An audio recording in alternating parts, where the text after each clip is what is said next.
Greetings, everyone.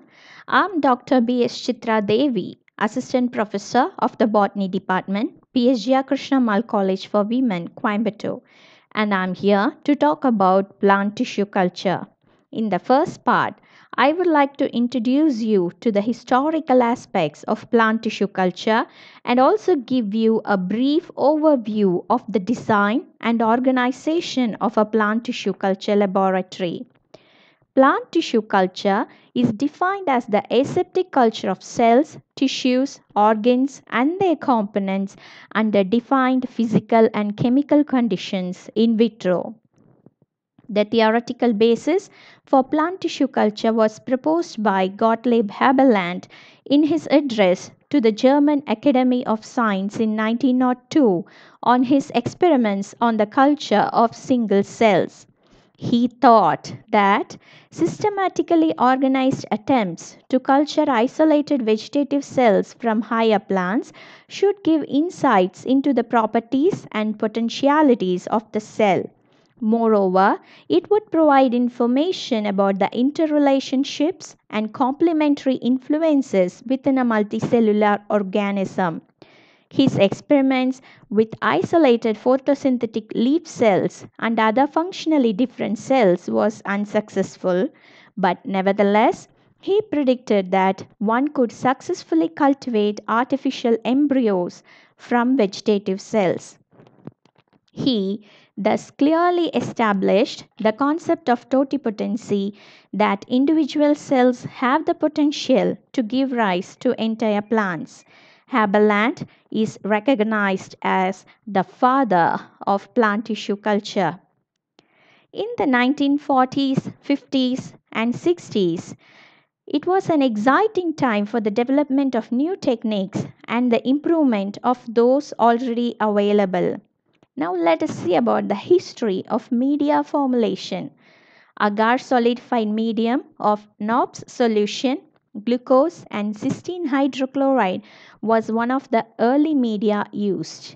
Then, based on studies with carrot and other plants, the concentration of salts was increased twofold. Discovery of cytokinin, kinetin, led to the formation of bipolar embryo in carrot. Later, the availability of indole acetic acid and the addition of B vitamins allowed for demonstrations with carrot root tissues. Complex addenda were added, such as yeast extract, protein hydrolysates, and coconut water. Coconut water was especially used for the culture of young embryos and other recalcitrant tissues, including monocots. In a different approach, based on an examination of the ash of tobacco callus, Murashig and Skoog developed a new medium, the MS medium.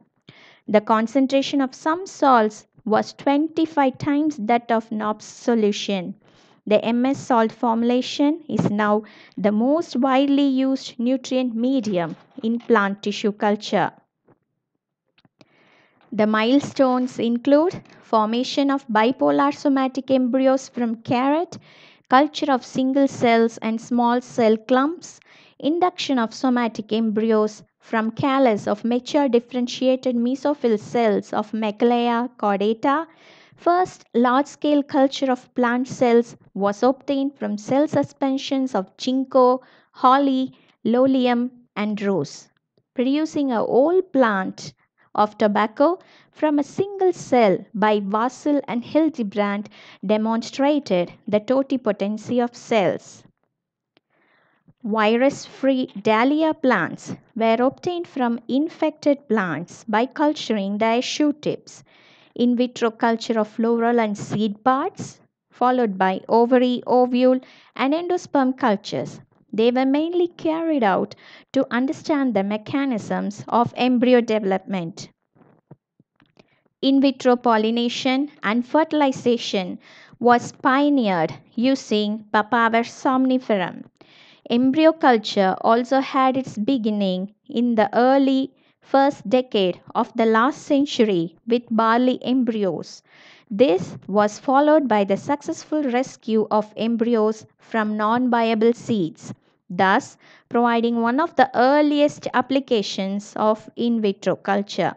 However, it was the findings of Guha and Maheshwari in 1964 and in 1966 that haploid plants could be obtained from cultured anthers of Datura inoxia, and this had opened the new era of androgenesis.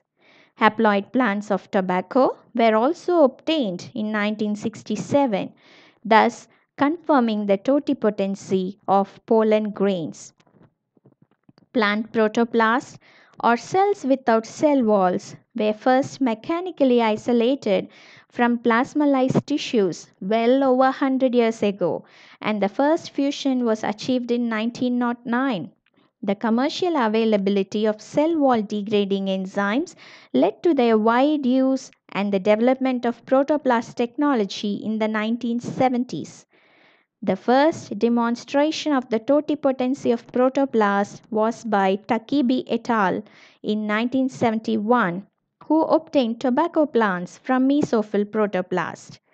Braun in 1941 showed that sunflower Agrobacterium tumefaciens could induce tumors not only at the inoculated sites but at distant points. This served as the basis for the agrobacterium based plant transformation. Starting in the mid 1960s, there was a dramatic increase in the application of plant tissue culture to various problems in basic biology, agriculture, horticulture, and forestry through the 1970s and 1980s. These applications can conveniently be divided into five broad areas, namely cell behavior, plant modification and improvement, pathogen free plants and germplasm storage, clonal propagation, and product formation. These shall be dealt with later. With this, we shall see the basic requirements to set up a plant tissue culture laboratory. First, location. In tissue culture, contamination in the cultures is considered as the highest risk. There should not be any possibility of contamination from the neighboring rooms. Constant water supply and adequate electricity are basic necessities. A laboratory in which tissue culture techniques are performed must contain a number of basic facilities. These include areas for general washing and media preparation, sterilization, storage, aseptic transfer, observation and data collection, and environmentally controlled incubators or culture rooms. The most important work area is the culture transfer room where the core activity takes place. Plant tissue cultures should be incubated under well controlled temperature, humidity, air circulation, light quality, and for specific duration. The plant culture technique requires various organic and inorganic chemicals for the preparation of culture media. Growth room is an equally important area where plant cultures are maintained under controlled environment conditions to achieve optimal growth. Plants regenerated from in vitro tissue cultures are transplanted to vermiculite pots.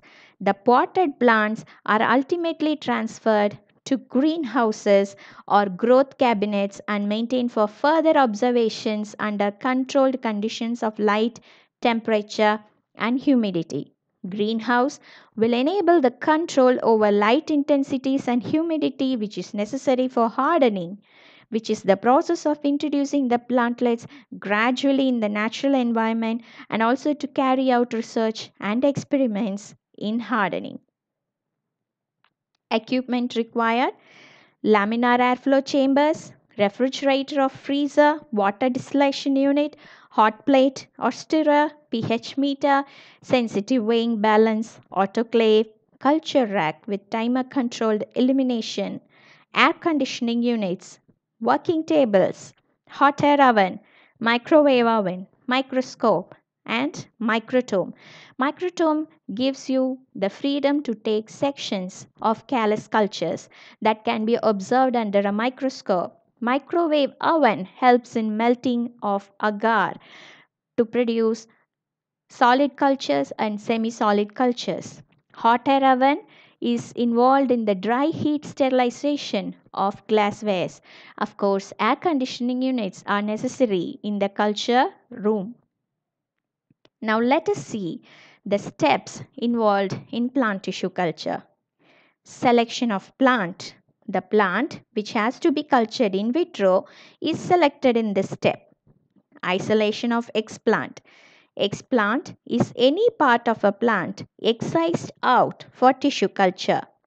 Sterilization of explant. Explant is surface sterilized so as to avoid contamination. Inoculation of explant.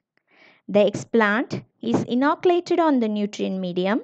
For plant tissue culture, the most common medium used is MS media. Incubation. After inoculation, the cultures are incubated so as to provide proper conditions for their growth and regeneration like temperature, moisture, etc. Initiation of callus. Callus is a mass of undifferentiated cells formed by the differentiation of plant cells or explant. Callus further regenerates to form roots and shoots and eventually the complete plant. Seventh step is subculturing.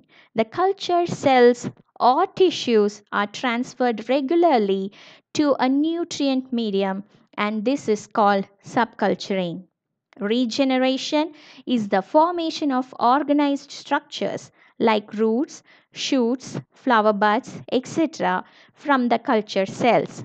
Hardening is the process where the plantlets are removed from the cultures and prepared for soil transfer, and this transfer to fields is known as hardening. With this, we have reached the end of part 1. In part 2, we shall see about a detailed description on all the culture techniques which we have studied here. Thank you.